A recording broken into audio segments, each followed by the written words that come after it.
Hi, my name is Lexi. Welcome back to my channel. Today I'm doing basically just an update. This time of year, it's April, is kind of like milestones for me. So around this time in 2019, I started fasting. I was dabbling in it, so I don't really know what the specific date that I started was. I kind of just tried different things during this period of time. I do remember specifically when I committed to intermittent fasting, and that was in May of 2019 after getting back from a trip to Disney World. At this point, I had been on and off with keto for 2 years and yo-yo in weight, up and down, up and down. And before the trip, I had been doing keto and I had been fasting. And when I got back, I was basically 15 pounds up from the time that I left. And I realized that I needed to stop being keto on and off and just commit to intermittent fasting, because for me personally, keto just wasn't sustainable for me. I know that it is for a lot of people and they find a lot of success with it and they love it. And I think that's awesome. And I think everybody has to find what works for them. But for me, it just wasn't sustainable. And so I did believe in fasting, and I thought that this was something I could figure out and I could find a protocol that would work for me. And that definitely took some time. It took some tweaking, and I actually gained more weight after that, even while fasting. I think that had to do with maybe my blood sugar control and insulin resistance after going on and off of keto for so long. I really do think that affects you. Also, of course, going from eating low carb a lot of the time to eating whatever I wanted to eat would, introduce some level of weight gain. I think just because you kind of have that opening the floodgates feeling, like nothing is off limits anymore, and you kind of go a little bit crazy for a while. And that definitely, I think, happened in that summer of 2019. So then my other milestone this time of year in the middle of March is about 3.5 years I hit of alternate day fasting, which I started in September of 2019. And I really hit my stride with alternate day fasting. And I really enjoyed it, and it just kind of worked for my brain and my body. And I was able to have a lot of success with that. And that led me to starting this YouTube channel, which I started in April of 2020. So this is kind of like my 3-year mark of being on YouTube. And I've been sharing ever since I had been about 6 months into alternate day fasting. So when I was about 6 months into alternate day fasting, that's when I decided to go ahead and start sharing my journey on YouTube. I had been sharing on Instagram for, since I started alternate day fasting. I had decided just to be really vulnerable and to put myself out there in case it would help other people that had been going through something similar to what I did. So in June of 2020, I hit my goal weight and I got down to 174. I am 5'11", so I started at 209 pounds after all of that kind of flip-flopping with intermittent fasting and gaining a little bit of weight. That's where I started when I started alternate day fasting. So then I got down to 174. My goal weight was 175. I am tall. I am 5'11". 175 is not my lowest adult weight. When I got married, I was about 155. I was pretty slender at that point in my life. Effortlessly. I never had to diet up to that point. I never thought about food or limiting food or restricting food or losing weight or anything like that. Never had a problem with it. I just don't know that I'll ever get back to that weight again. I think that my body has been through too much in the meantime, and I've just kind of changed. So it could eventually one day, maybe if some certain things balance out in my body, maybe I'll get back to that point, but I'm not going to push it. And in fact, I could say, well, I lost 35 pounds and I lived happily ever after, the end, but that's not the truth. I've had lots of fluctuations in the time since I hit my goal weight. Quite immediately after that, I gained a little bit of weight just due to some health challenges. And then ever since then, it's just been kind of a fluctuation. But I will say that I have stayed between 175 and 185 in that time. And for me and my height and everything, I feel like that is a perfectly fine range for me to be in. It was kind of funny because I wasn't really sure what direction I wanted to take with this video. And as I was leaving the house trying to come and film this, and I had some errands to run, I was in a rush and I was doing some laundry. So because I was in a hurry, I was fumbling around and I dropped this bottle into the dishwasher, not in the dishwasher, what is it called? The washing machine. So I had to stop and clean up the mess. I had to scoop out the stuff that fell into the washing machine and take the time to clean up that mess. And I was thinking as I was doing that, like how funny it is and how relatable this is to a weight loss journey. Like when you're in a hurry and you're in a rush to get to this point, you're very more likely to mess things up and to cause these blunders that then take a lot of time and effort, more time and effort to clean up and fix than if you had just slowed down and took the time to do things right in the first place. Sometimes it takes a few extra minutes, in the case of laundry, to do it right. But because I was rushing and trying to get it done quickly, I made a mess and had to stop and take twice as long to clean up the mess. And with weight loss, people are rushing so hard to get to this number that they don't really care what happens in the meantime. The ends justify the means, as they say.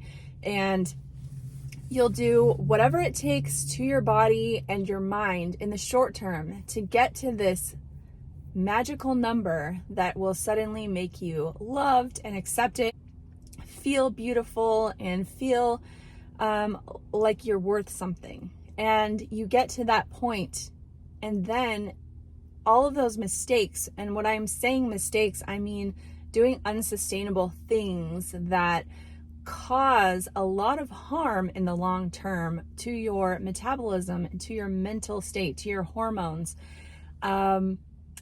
That can then lead to this having to take months and years to backtrack and fix that problem. And so it's so much better to approach health and weight loss in terms of, is this sustainable? And so what I have learned over the past 4 years or so, well, ever since I started trying to, get healthier / lose weight, is that I'm not done working on myself, and I never will be. What I do now as far as fasting, what I do now as far as eating, it can all change one day. It can change tomorrow. I can change based on what my body needs, and I need to be okay with that. And I need to be okay with fluctuations. I need to be okay with not being perfect. I need to be okay with not meeting what I thought was my ideal. And so whether or not I ever get to the weight that I was when I was married, or even get back to the exact number of 175, because right now I am not at that. In fact, I'm higher than my normal range, and I'm not going to report that here because I just recently did an experiment, and that caused me to gain some weight. And that doesn't reflect my weight over this whole journey. But I will share that over the coming weeks because I have learned a lot over the past few weeks. I'm still kind of processing everything that I did, but I keep learning and I keep being open to experimentation, because the fact is we are always changing. And right now I'm 40 years old, and I'm definitely in that I'm in that like perimenopause type time of life where my hormones are going to shift and change, and that can affect a lot of different things. My sleep, my weight, my energy levels, everything is affected by hormones. And so I have to be gentle with myself and expect that it's going to take some more experimentation and more tweaking as things change, and that's okay. And that is real life. Real life is fluctuations. Real life is having to stop and take inventory and see what works for you. So what do I do right now? Right now, what works best for me is to incorporate alternate day fasting. I do either 2 or 3 full fasts a week, and that is, for me personally, around 40 hours of fasting. I don't do a 500 calorie meal. Someday I might actually experiment with that because I've only done it like randomly. So I might one day decide for a couple of weeks to do modified alternate day fasting and just see if I end up liking it more than I have in the past. I don't know. But for right now, I don't do that. I feel better if I just fast all the way through. I don't drink coffee, therefore I don't put anything in my coffee because I don't drink it. I don't drink alcohol because I've never drank alcohol. That's just something I don't do. I do, however, eat carbs. I eat sugar. I eat gluten and dairy. However, I don't eat a ton of ultra processed foods just because I don't gravitate towards them. I don't eat fast food hardly ever. I mainly cook at home, very rarely, maybe once a month, twice a month. I will eat out, whether at a restaurant or like fast food, but I really just don't eat a lot of fast food. I never have, honestly. I don't drink soda. I never have. I only have that like on occasion. So that's me. I am imperfect. I am always learning.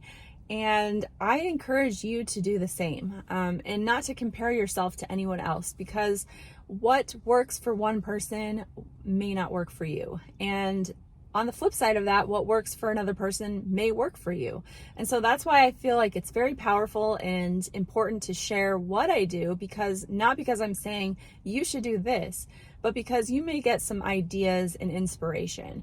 I know that alternate day fasting is a particular protocol that will not work for everyone. I think there are some people that really, really need it, and they may only need it for a short period of time to get the healing that they need. And then they can go back to what they prefer. I actually do prefer alternate day fasting. I don't always want to do it. It's true, because let's be real, everybody wants to eat every day. Like, it's harder to not eat around other people and to, kind of extricate yourself from certain social situations if you choose not to eat for an entire day. So I get that. It's a total different mental game doing alternate day fasting. But for some people like myself, it really works well. For other people, they really hate it. They really want to eat every day. They feel like it causes them to overdo it when they do eat.